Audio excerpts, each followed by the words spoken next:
Support comes from the Missouri Forest Products Association, saluting Earth Day on April 22nd with an ongoing commitment to help offset carbon emissions with sustainable harvesting of Missouri forests. Details at choosewood.com.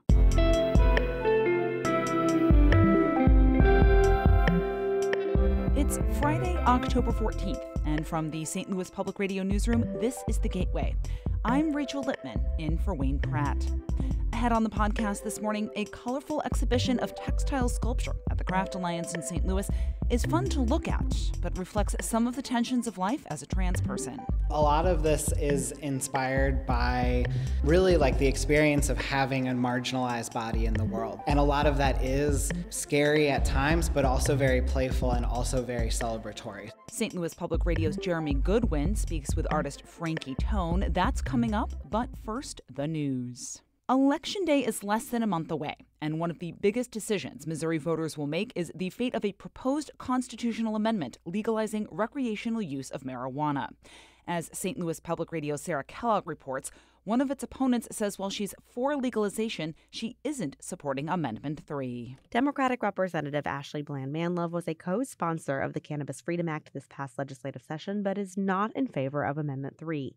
One of the problems Manlove has with the amendment is that it does not do enough to solve the racial disparities existing within the marijuana industry. They dangled this sweetheart deal of, oh, you'll get out of jail. But then what? There's no repair in this bill. There's no equity in this bill. Manlove says she will not only work diligently to defeat Amendment 3, but will also advocate for a future initiative petition with groundbreaking marijuana policy during upcoming elections. In Jefferson City, I'm Sarah Kellogg, St. Louis Public Radio. St. Louis residents who are hoping to catch two historically black colleges play football at the Dome this weekend will have to travel to Arkansas instead to see the game. The St. Louis Post-Dispatch reports the University of Arkansas at Pine Bluff issued a statement Wednesday that, quote, unfulfilled contract obligations by the organizers of the River City Classic forced the school to move the game against Alabama A&M to Arkansas Pine Bluff's home stadium. 5 on Your Side first reported the cancellation. Pine Bluff's statement says there was too much uncertainty about transportation and housing expenses. The event's Georgia-based promoter blamed the cancellation on a mix-up with promotional codes provided by Explore St. Louis, the region's tourism agency. Explore St. Louis countered that organizers had failed to secure a title sponsor for the event and had gotten a late start on ticket sales. The American Rescue Plan Act included promises of $4 billion for farmers of color. But as Harvest Public Media's Eva Tesfaye reports, a new class action lawsuit announced this week accuses the USDA of breaking that promise. That relief was stalled by lawsuits from multiple banks and white farmers. The Inflation Reduction Act passed this August repealed that legislation and replaced it with relief mostly for economically distressed farmers of any race. Many farmers of color might not receive that money anymore, says Ben Crump, the civil rights attorney that filed the suit. The black and brown farmers relied on the promise from the government, where there are several farmers facing foreclosure. A USDA spokesperson said without the Inflation Reduction Act funding, the debt relief would have been tied up in court for years. For Harvest Public Media, I'm Eva Tesfaye. A North St. Louis neighborhood will be the latest target of a cleanup initiative from the Urban League of Metropolitan St. Louis. The nonprofit, along with business groups and construction companies, will be in the Hyde Park neighborhood this weekend for cleanup buildup. In addition to removing trash and debris from vacant lots, the contractors will help demolish vacant buildings that are often havens for criminal activity. City departments will be present to help residents with the services they need.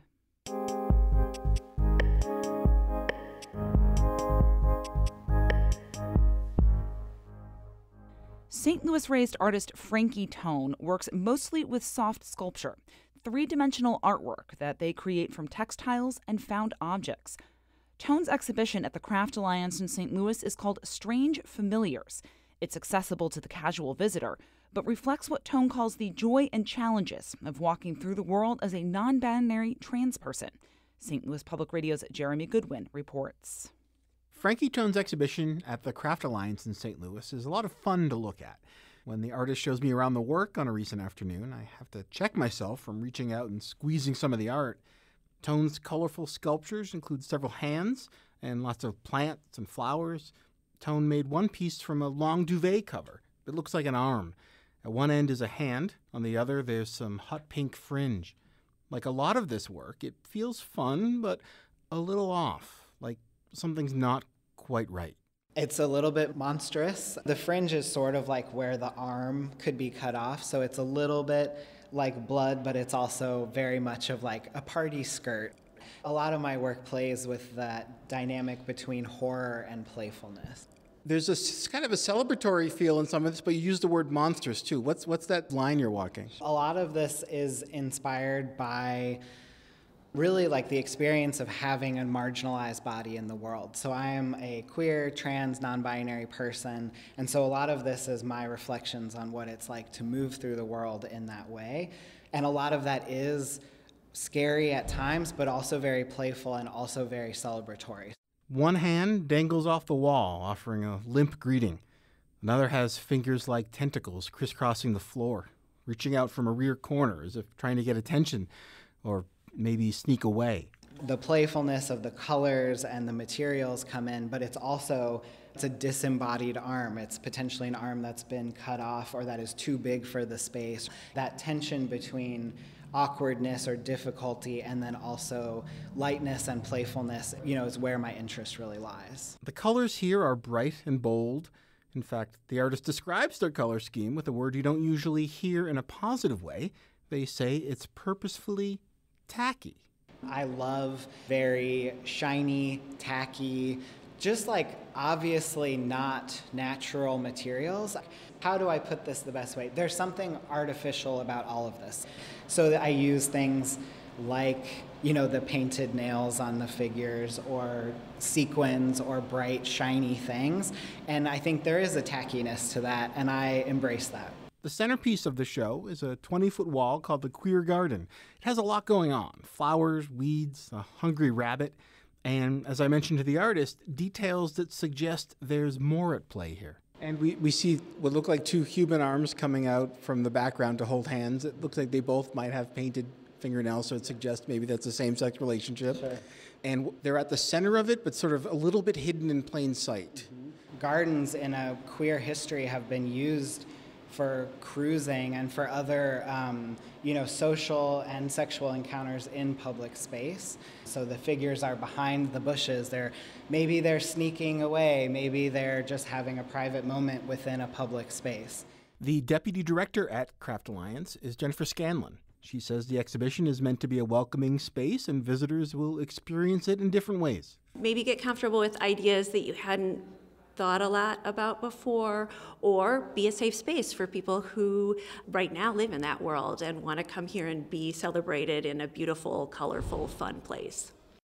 For the artist, Strange Familiars is a way to reflect ambiguities of life in a joyful way. On a hard day, it can be hard to be other in the world in many different kinds of ways, but on a good day, there's so much joy and there's so much wonderful community that can come from that. And I think that is expressed here as well. And though some of the sculpture looks cuddly, the usual rules do apply. Please don't touch the art. I'm Jeremy Goodwin, St. Louis Public Radio. David Kazaris edited this morning's piece from Jeremy. St. Louis Public Radio is a member-supported service of the University of Missouri-St. Louis. Music is by Ryan McNeely of Adult Fur. I'm Rachel Lippman, and this has been The Gateway.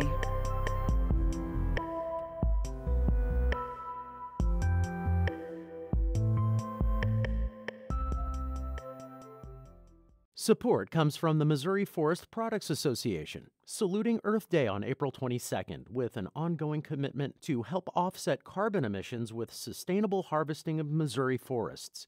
Details at choosewood.com.